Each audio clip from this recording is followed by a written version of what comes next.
Le coup d'envoi est donné ce lundi 3 avril 2023. TFX dévoile les premiers épisodes de la nouvelle édition de La Villa. Et grosse nouveauté cette année, le casting n'est composé que d'anonymes.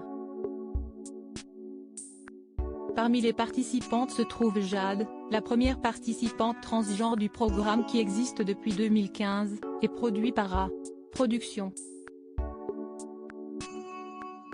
Cette année, 7 hommes et 7 femmes se sont envolés non pas pour la République dominicaine mais pour le Mexique. Ils ont vécu dans une villa de rêve à Puerto Morlo. Ce n'est toutefois pas pour cela couler douce qu'ils ont participé à la villa mais pour régler une problématique et également, trouver l'amour.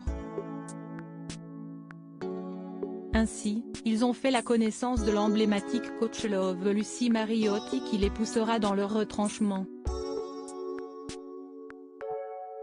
Tous ont dû mettre des mots sur leur traumatisme et se livrer sans filtre.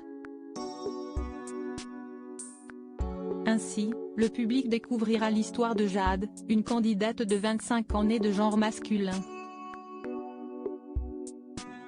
Je considère que ma transition est terminée aujourd'hui. Dans son numéro du 3 avril, Télé Loisirs dresse le portrait de la charmante brune de 25 ans.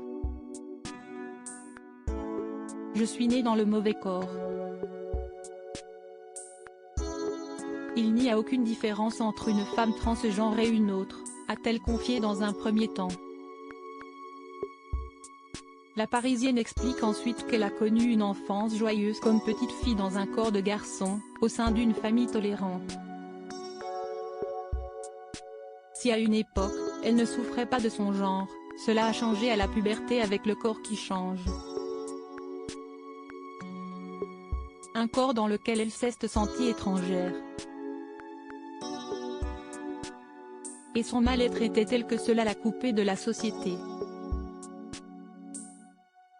J'étais déscolarisée.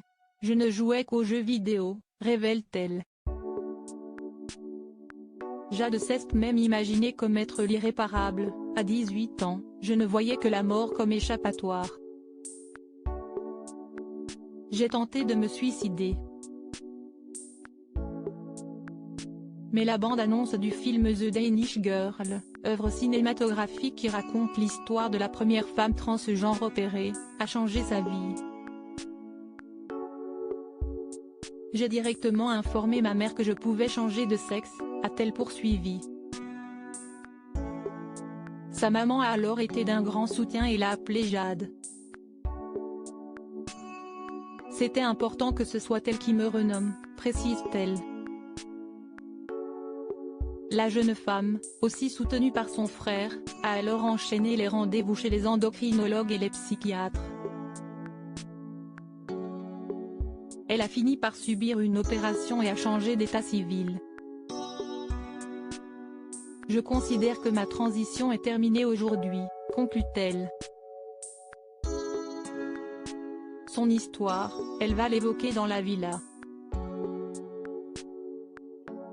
Et nul doute qu'elle va émouvoir le public. Cette exposition va lui permettre d'éveiller les consciences.